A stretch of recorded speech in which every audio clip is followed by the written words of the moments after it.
Bonsoir tout le monde, bonsoir les fidèles de la synagogue Mangin. Nous sommes la semaine du 2 février, dimanche 2 février, et nous lisons cette semaine la paracha de Béchallah.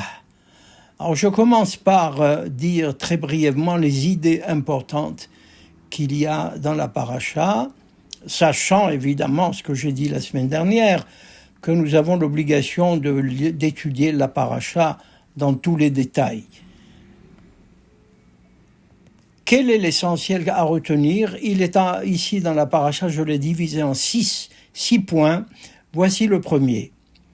D'abord, pour le peuple d'Israël, la paracha de Béchallah doit être retenue comme la paracha de la délivrance.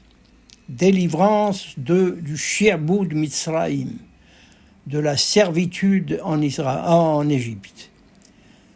C'est aussi, il ne faut jamais l'oublier, la paracha où Hachem s'est révélé à Israël sur la mer, au moment de la sortie au 7e jour, sur la mer des Joncs.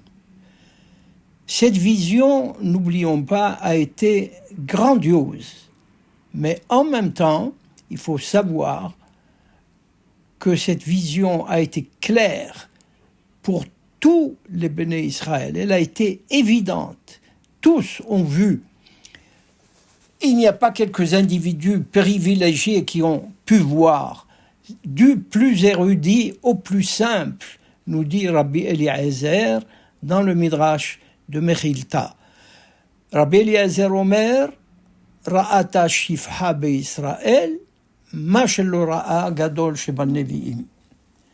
Traduisons, Rabbi Eliezer enseigne une servante en Israël, une servante au sens de celle qui n'a pas reçu d'éducation et d'instruction particulière. Une servante en Israël a vu ce que le plus grand des prophètes n'a pas vu. Voilà le premier point. Donc on retient dans ce premier point la délivrance et le miracle, la vision de Hachem. Évidemment le passage dans la mer Rouge. Le deuxième point, ce privilège unique, il n'a pas été répété dans l'histoire, que tout un peuple, toute une génération puisse vivre le même miracle. Tous les enfants d'Israël ont été gratifiés. Ils ont eu le plaisir et la joie de passer la mer à pied sec. Elle s'est ouverte devant eux et les Égyptiens qui les poursuivaient ont été noyés dans cette même mer. Voilà le deuxième point. Le troisième point que nous avons dans la paracha, à retenir dans la paracha de Béchallah, c'est le point le plus connu de tout le peuple d'Israël, c'est le chant de reconnaissance, Shirat Hayam, qu'on appelle dans nos traditions le chant de la mer, où il y a Hodaya la Kadosh Baruch Hu, reconnaissance, expression de la reconnaissance des enfants d'Israël. Tout le monde a reconnu ce chant, c'est celui qu'on chante tous les jours à la Tefila, Az Yashir Moshe. Un chant épique qui est devenu un texte familier et il est vraiment connu de tout Israël à travers les âges. Il est devenu une prière, il est chanté tous les jours, sauf dans certaines communautés que j'ai notées évidemment. Le jour de Tisha B'Av, ce chant est remplacé par Parashat Ha'azinu. Le quatrième point de la paracha, c'est de manière paradoxale, malgré tous les miracles que les béné Israël ont eu le privilège de vivre, eh bien les béné Israël, les Hébreux de l'époque, se plaignent. Et on a dans cette paracha ce double mouvement qu'il ne faut pas oublier, d'un côté les miracles, et de l'autre côté la plainte des béné Israël dès que le miracle passe. Première des récriminations d'Israël, Ami belien kevarim bemitzrayim, lekahtanu lamut bamidbar.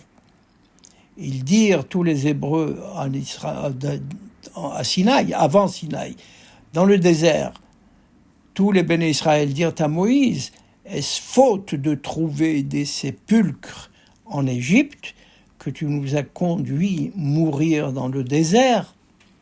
Voilà la récrimination principale, alors qu'il venait de passer de boire à Shem et de passer la mer à pied ferme. 5e point, le peuple se met en marche, ils sont délivrés des chars égyptiens qui les poursuivaient, et le peuple entreprend une marche qui va être périlleuse, parce que le désert est redoutable, ni nourriture ni eau. Pourtant, malgré toutes leurs récriminations, Akadosh Baruch Hu prend Béné Israël sous sa protection tout au long des 40 ans qui vont suivre. Par exemple, il leur évite de s'égarer. Il les conduit par une colonne de nuée qui leur indiquait le chemin. Et la nuit, cette colonne de nuée devenait une colonne de feu. Vous connaissez l'expression célèbre en hébreu, Be'ammud anan lanhotam hadderech. Lanhotam, c'est pour les conduire. Ve'layla be'ammud esh. Et la nuit avec une colonne de feu. Quand ils ont faim, Hachem les comble immédiatement avec la manne, une nourriture céleste et miraculeuse. Exprimé dans cette phrase de Moshe, Vayomer Moshe alehem ou alehem, asher natan Adonai lachem le ochla. C'est le pain que l'Éternel vous a donné à manger. Quand ils ont soif, l'eau jaillit du rocher. Vous connaissez l'expression, tu frapperas le rocher et il en sortira de l'eau.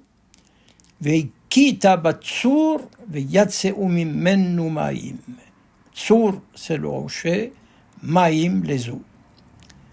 Le 6e et dernier point de la paracha, c'est une bataille célèbre parce que c'est la première, est une bataille éternelle pour le peuple d'Israël.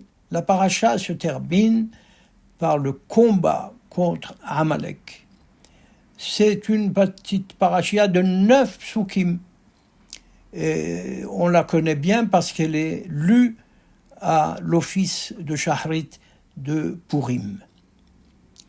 Vous vous souvenez du premier verset, « Vayavo Amalek, vayilahem Israël birfidim » Amalek survint et il a combattu Israël à Rephidim. Israël sort vainqueur, miraculeusement. N'oubliez pas, Moshe assis, les mains levées vers le ciel, et Yehoshua menant le combat. Ce qu'on retient de cette bataille, c'est qu'il y a une promesse de Akadosh Baruch Hu d'effacer à jamais le souvenir de Amalek. N'oublions pas la phrase qui maho emhe et zecher Amalek. Effacer, j'effacerai le souvenir de Amalek de sous les cieux, mitahat hashamayim. Voilà le résumé, ce que l'on peut retenir, encore une fois, avec l'obligation pour nous tous d'étudier la Torah dans la paracha dans ses moindres détails. Maintenant, le deuxième point de notre entretien, c'est ce que j'ai appelé au-delà du sens littéral, quand on va au-delà du pshat de la Torah. Alors, il faut savoir évidemment que cette paracha contient des thèmes, comme toutes les parachiotes d'ailleurs, elle contient des thèmes de réflexion très nombreux. J'en signale juste 3, qu'on peut développer d'ailleurs. Vous savez que chacun de nous et de tous les fidèles sait que le meilleur moment, que lorsqu'on est à table en famille, autour du bon repas de Shabbat, on peut avoir à soulever avec les enfants ou avec les invités qu'on a à Shabbat, on peut avoir à soulever ce genre de problème de la Torah de la semaine. Premier thème que j'ai relevé, il y a quelque chose d'étonnant. Quand ils sont au bord de la mer, les Béné Israël, ils voient derrière eux approcher au galop les chars égyptiens redoutables. Et il est écrit « Vayireu Béné Israël » ils eurent peur. Alors il y a une question qui se pose, ils sont 600 000 hommes, adultes, Comment comprendre que les enfants d'Israël soient saisis de peur alors qu'ils sont 600 000 combattants potentiels?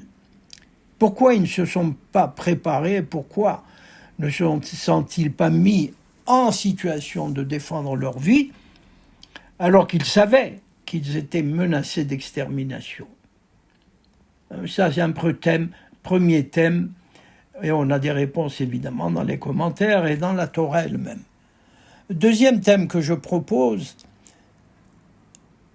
comment, à un certain moment, les enfants d'Israël ont-ils osé, alors que les chars égyptiens les poursuivaient, comment ils ont-ils osé se précipiter dans la mer? Qui s'est précipité le premier? Est-ce que c'était un acte de courage?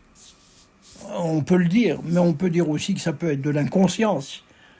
On peut dire aussi que c'est la peur et la terreur des chars égyptiens. Réflexion sur ce deuxième thème. Le troisième est un thème beaucoup plus limité à juste un mot qui donne plusieurs commentaires dans la Torah. Ze'eli ve'anvehu, Elohe avi va'arom emenu. Le mot ve'anvehu, Ze'eli ve'anvehu, voilà mon Dieu, je lui rends hommage. Ça, c'est la traduction du rabbinat. On peut étudier dans le texte toutes les traductions possibles de ce mot, ve'anvehu.